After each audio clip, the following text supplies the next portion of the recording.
Before closing their borders and locking down their citizens, many world leaders downplayed the new virus that was sweeping the globe.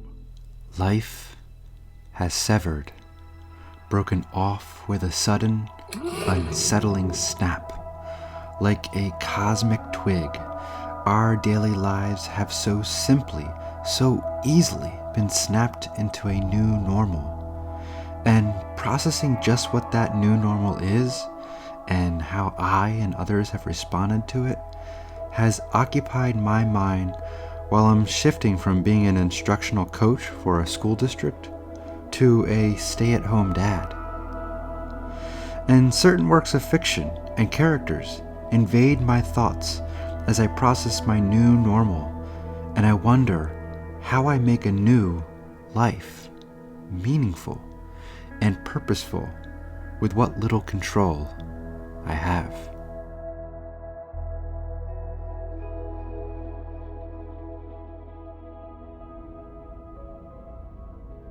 So, like humans have done for our whole existence, I turn to the stories which we tell about ourselves to see if I can gain insight by looking closely at this thing we call fiction, specifically the fiction of popular culture.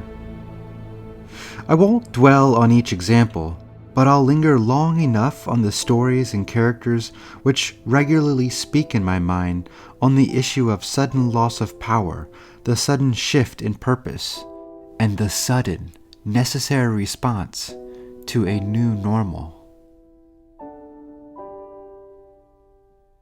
In I Am Legend, Robert Neville stalks through a New York City overgrown by plants and populated by animals, not people. Talk about social distancing.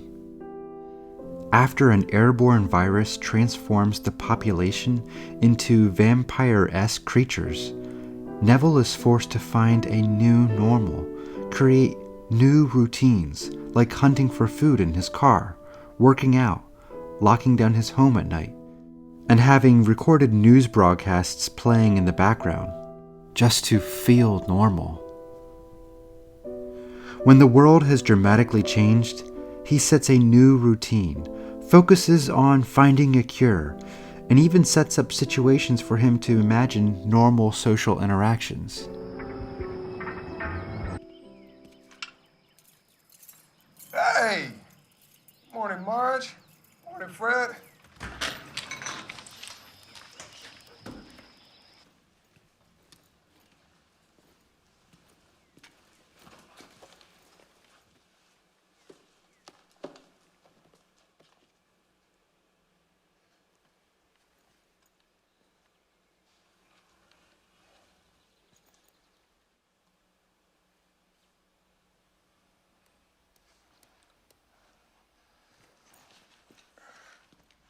Hey, who's the girl in, never mind. Hey, I'll see you in the morning. Neville is active in his response to the new normal. When Walter White learns of his cancer diagnosis and realizes he will leave a meager legacy behind for his family, at least it's meager in his mind, he finds his entire purpose and meaning shifting from numbly gliding through life as an underappreciated science teacher to building an empire using his chemistry skills to produce a high-quality meth. Although his actions aren't moral or defensible, his dramatic shift in his normal causes him to become active, to seek out a productive, meaningful use of his skills and passions, to become his fullest self. The change portrayed in Breaking Bad propelled Walt to excel rather than dwell on that change and sink into a paralyzing passivity.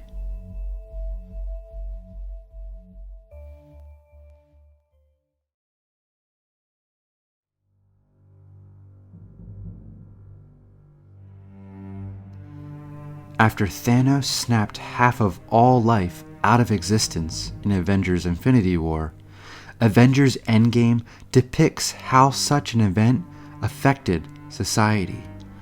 The streets seemed eerily empty.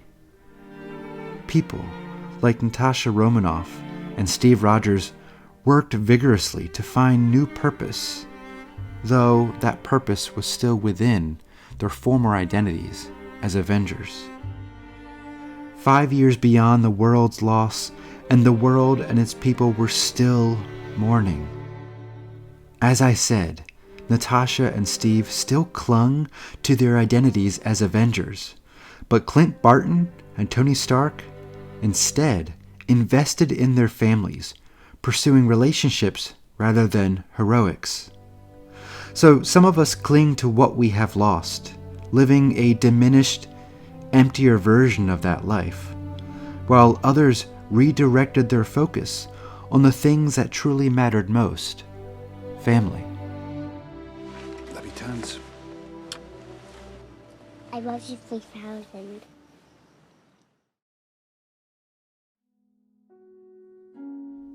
When Elsa and Anna's parents leave to discover the truth about Elsa's powers, they die in a terrible, although beautifully rendered, shipwreck. Suddenly, Anna and Elsa were truly alone. And swallowed by the loneliness of this new normal, Anna seeks relationship, while Elsa isolates herself out of fear. A fear for hurting others with her powers, of course, but I would imagine it was a fear for being hurt by the potential for further loss. Then, in Frozen 2, when Anna believes Elsa has died and Olaf has flurried away, she is left alone, broken, and without direction.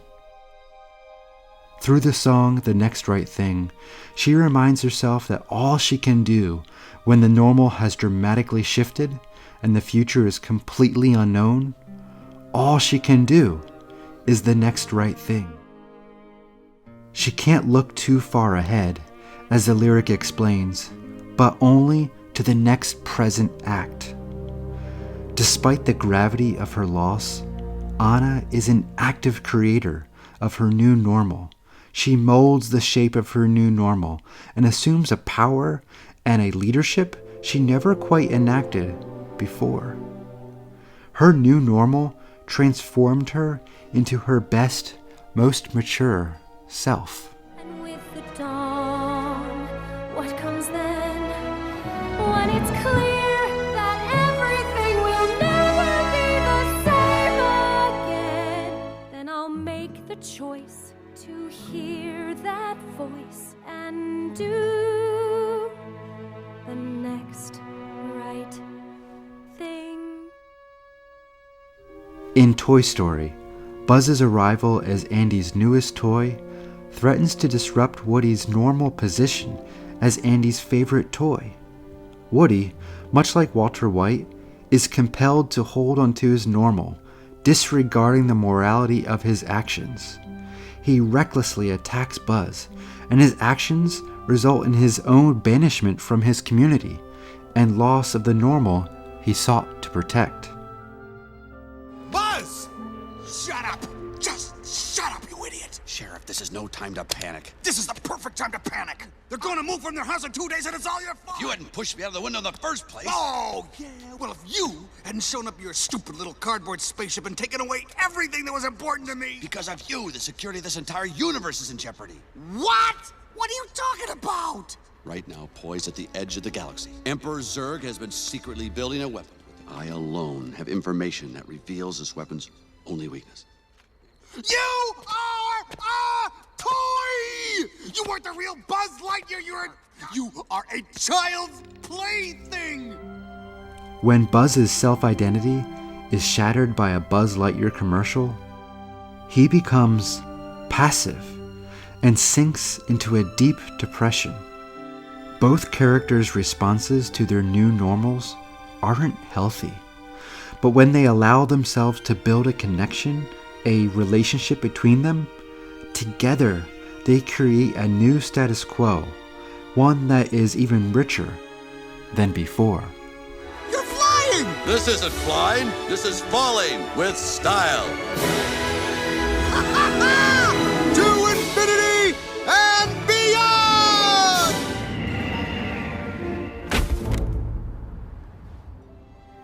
Patrick Stewart's return to the role of Jean-Luc Picard finds Picard passively settled into his new normal after unceremoniously leaving Starfleet and suddenly finding himself without purpose, without a crew, without his career. He ends up writing books of history, tending his family vineyard, but he never seems to fit into this new normal. As he said, he has just been waiting to die. All these years, writing books of history people prefer to forget. I haven't been living. I've been waiting to die. But after a conspiracy rears its head, Picard finds himself back in space with a motley crew, rediscovering himself as a leader and forging a new normal that isn't quite like his former days captaining a Federation starship, but instead is something new, more personal and meaningful, especially as a man who must learn to lead people without the benefit of rank. And more than that, his influence on this crew binds them together, giving each one of them what they sorely needed, a family. I'm sorry. I'm breaking the rules. The family of Jesus Christ's disciples shrunk away from society, lost, confused, and struggling to direct their next steps after the crucifixion and death of their leader. But when they are reminded of Christ's identity as God's Son, they push eagerly out into the world, pursuing the hearts of nations and men to be transformed by the knowledge of the new normal which Jesus Christ has ushered into the world in his resurrection. Jesus' purpose wasn't to save people so they can go to heaven, but to transform people into the new normal of the kingdom of God on this earth as it is in heaven. Their transformation fits them with characteristics of kingdom citizens, so that those transformed people can go forth and connect others to God through Christ and begin a transformation of their hearts and passions. And like a virus, this transformation spreads and spreads, literally building the kingdom of God, one heart at a time. While a new normal is unsettling, it often offers opportunities to rebuild or transform into something better.